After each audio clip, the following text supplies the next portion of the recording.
Yes. Yes, absolutely.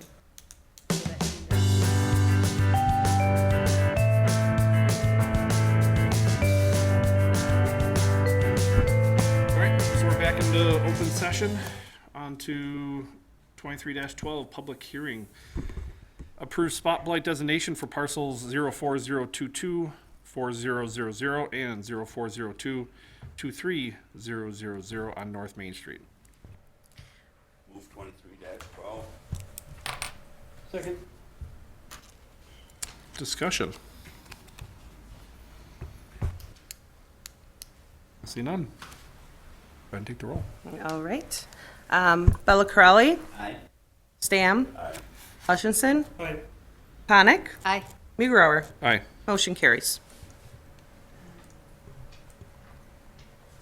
23-13, approve acquisition of properties at 656 North Main Street, parcels 04022 4000 and 0402 23000 in the amount of $300,000. Take a motion and a second. So moved. Second. Any discussion on these? No, again, I think they fit within the plan. This is, no matter what happens with this area, having these within our control is the right thing, so. Absolutely. If you'll take the roll. Okay. Bella Corelli, Aye.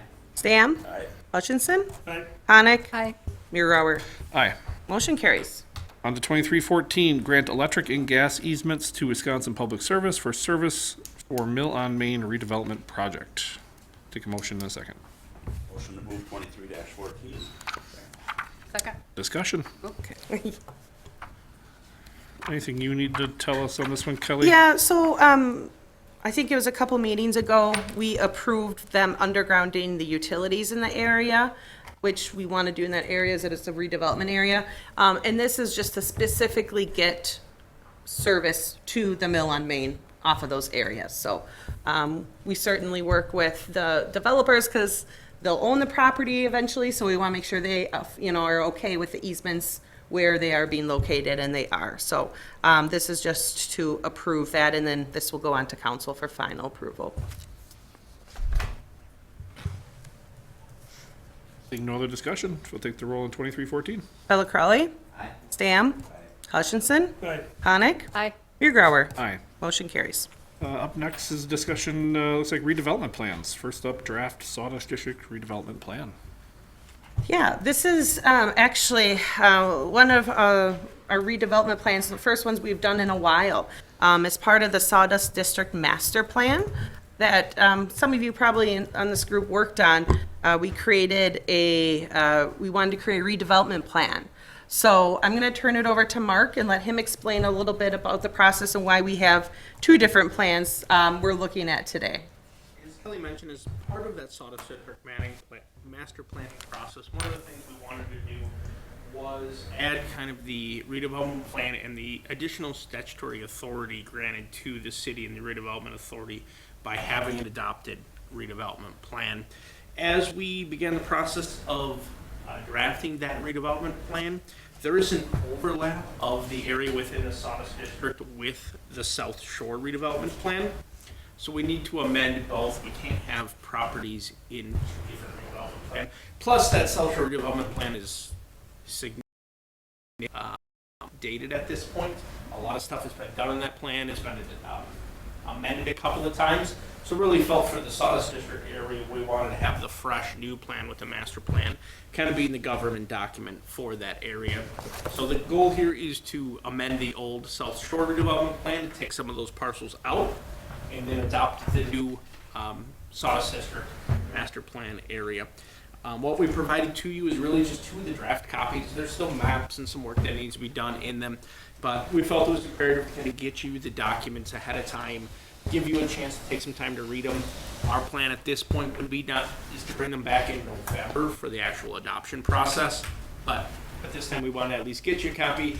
Would appreciate if you have some time, give them a look. If you have some comments, feedback, please get them over to us, and we try to get that incorporated before we finish the final plan documents. Mark, do you want to talk a little bit about why we have these redevelopment plans and what it provides Yeah, to so us? the The primary benefit of a redevelopment plan is it gives the city some statutory authority over what takes place in that area.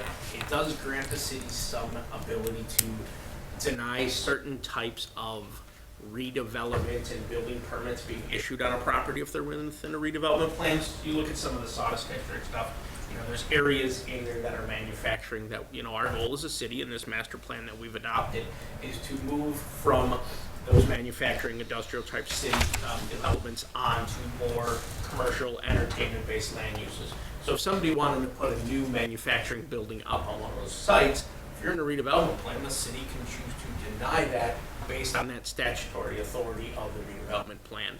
So it gives you another tool in the toolbox to help bring your master plan to fruition. So I was reading through this, and one of the goals was to reestablish the historic South Main Street building and development Where do we find the old one? So it's establishing that street wall that there used to be on South Main Street before that area got redeveloped, started getting pushed off the street wall corridor. So when we talk about reestablishing the South Main corridor, what we mean is like what T-Wall is doing with getting that building right Got it. up along Okay. the street. And then buildings like, not Buckstaff, Like Elro, Yeah. Sadoff Metal. right. Looking at the long-term redevelopment of those type of facilities into development that matches the goals of the Sawdust District Master Plan. But right now they're grandfathered in The because they're grandfather there. they can Yeah. stay, but instead the redevelopment plan does give us a little bit more authority if we want to expedite the redevelopment in the area. Okay. And for example, we had the Pearl Street Marion Road redevelopment area. You can see it up there in the yellow.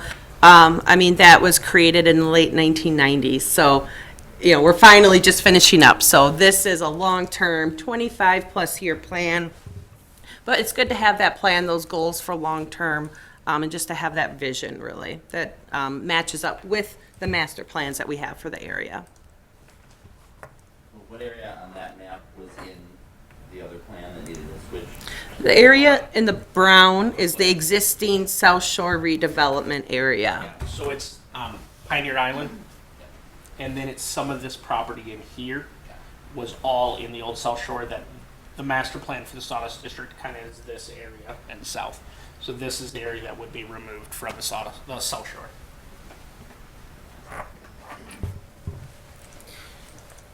So would you still have a South Shore? Correct. Yes. You'll still Yep. have basically it goes essentially a half block-ish west of Main Street, and then everything west of that would still be the South Shore redevelopment area. And how far down does the entertainment Sawdust District go? Sawdust District? We The go, arena, right? 16th, 14th? I think we go a couple blocks. A little bit south of the Yeah, area. I okay. want to say 14th, but 14th is just south of the old Buckstaff building. Oh, okay. So I think it goes to 16th. And we own property right across from the arena too, right? We own one parcel, 1203 South Main, and we're working on trying to get some other ones in that area right now. So we just want to bring it forward. If you have questions, let us know. Otherwise, we will continue to talk about it, but it's a good next step just to keep moving the Sawdust District forward in the redevelopment efforts that we're trying to do. So, Very good. okay. Last executive director report. Yeah, I have the report in there, but I did just want to show some visuals. Speaking of South Shore redevelopment, the city did receive plans from Theta Freighter. They're right up here on the screen. They just actually had a neighborhood meeting last week, about a week ago. It went very well. And then at Plan Commission last night, there was a workshop that also went very well. So right now, what you're looking at is a 6th in Oregon. They did leave quite a bit of space on Oregon, just because there will be that bridge reconstruction. Do we So know what that's gonna look like yet? yes, it is going to be that fixed span bridge like they have in Winneconne. And we do have the alignment, so they are moving forward with finalizing some of that, but it still would not be starting construction, I think, until 2028, 2029. So they just wanted to leave enough space just to kind of be out of the way and not have to worry about it. But what you'll see is they have kind of two sections. They have the hospital portion, and then they have like a surgical center with offices. So on my next slide, you'll be able to see it is multiple levels. And then on the west side, they are right now looking just to kind of keep it maintain with grass. We're still working with them on what they would maybe want to do on the west side there. But for right now, this is the focus to get approved. When you say west side, you mean directly adjacent to the building or further out? Just further west, it goes all the way to like the Boatworks property. So they're still working through that. So this is, an elevation where it shows the health center, which would have the doctor's offices, and then it would have surgical areas, outpatient, and then of course there's the ER, the hospital portion of it too. And then this is just a little bit further back view so you can see what it would look like, with the water and everything. So, we are very excited about it. We hope that it will be a great asset to the neighborhood. Neighborhood generally had really positive feedback, and they have submitted plans for council, for plan commission and council. So I believe council will look at that in November, Mark? November, if everything tracks right, November 14th, it will be in front of council. Okay. So, so I just wanted to share it with you. I know, we don't own the property, the RDA hasn't, but obviously we're very aware of what was happening on that former Morgan District Geldwin site in the past. And I think this is just going to be a really great asset for this area, and get that gravel pile out of the way and clean up the site, and it'll be really a nice view from the river too. You know how many beds they have? So it is 8 emergency beds and 10 like Outpatient. beds, all on that called the northeast wing. So there's 18 beds, and I believe if my numbers are right, it was 8 of emergency care and then 10 outpatient. So, and do they pay property taxes, or this is a nonprofit that doesn't pay property? Yes. Hospitals are a little bit different because some areas are taxable and some areas are not. Typically, the doctor offices are taxable, but like the ER, those operating rooms, those are not. So we work through that with Ascension and Aurora right now, where it's kind of partial. So we'll be doing the same with Theta also. When might groundbreaking be? They are still looking at starting this year, correct, Mark? Yep. We're hoping to start by December. Yeah. Your previous slide? Yep. Out to the west. Okay, oops, back. Sorry. Wait. This way? Driveway or path? It is a driveway that connects to that corner of 5th and Iowa. Oh. it's essentially a secondary overflow exit. For staff, mainly. The public is centered towards Oregon and 6, where it's more staff. So we are talking about, is a TIA required, and kind of looking at those impacts to the surrounding neighborhoods, because we do want to make sure that it doesn't have that negative impact to them. So we have been discussing that. I did speak with a neighborhood person who was very impressed after talking with the Theta representative. I guess her impression was that they didn't realize, this person did not realize the quantity of, or the amount of land that they had there. And so she was saying to him, this is all you have. And he said, oh, that's all ours too. And so they were doing some cleanup because I think the grass was getting taller. And I think once they started doing that, neighbors were like, thank you, thank you. And We've really been working with them quite a bit this summer to clean it up, just because we want it to be nice for the neighborhood too. So even though we know they have future plans, it's nice just to get it cleaned up. Yep. So I just wanted to bring everybody up to date on that. And then one thing I did want to mention is at the last meeting, I did briefly discuss Boatworks, and I kind of mentioned where they were at with their options. So we did talk with Chet Wiesenberg and Tim Hess, and they are going to be purchasing the RDA property on the east side. So we are moving forward with those documents to close on that property. And then they are going to be purchasing the west side, where it's actually a city-owned property where the sanitation garage is.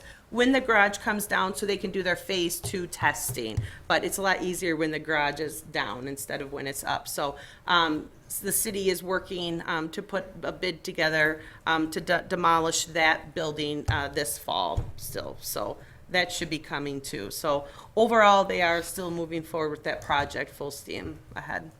Is there any, anything tied to making sure that the project gets built with them closing? Well, we do not have an agreement or anything in the agreement saying that if they don't build on it within a year, that they have to give it back to us.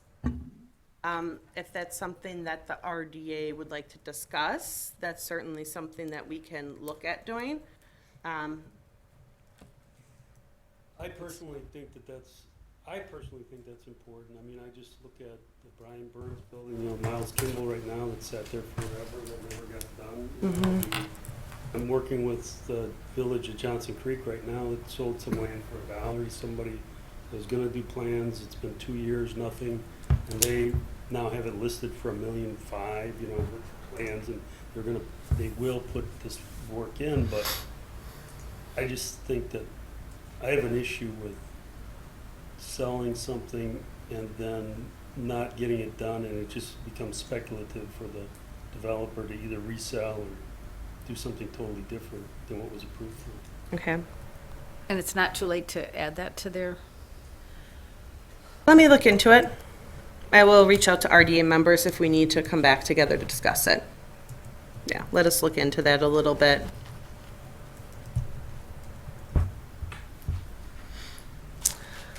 Other than that, those were kind of the main items that I wanted just to focus on in the, oh, and I guess another big thing is there is a CIP item into the 2024 budget to start the design for Oshkosh Ave and Sawyer.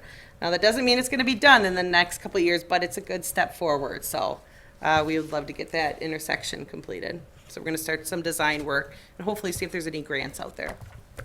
and the Miles Kimball building goes to council, not to us. The development agreement, Okay. correct, yep. They are still working on that, so that's something actually council will be discussing at the next meeting. So, that's all I have today. All right, so next meeting you have is November the 15th. Correct, and just a reminder, there is actually something else going on in this room. So the meeting is actually going to be downstairs in room 203. So we will make sure that we include that, in the agenda and everything, but if you come up here and it's a room full of other people, go on to 203. All right. I'll take a motion to adjourn. Second. All in favor? You don't have to take a roll on this one. All in favor? Aye. Meeting adjourned. Thank you.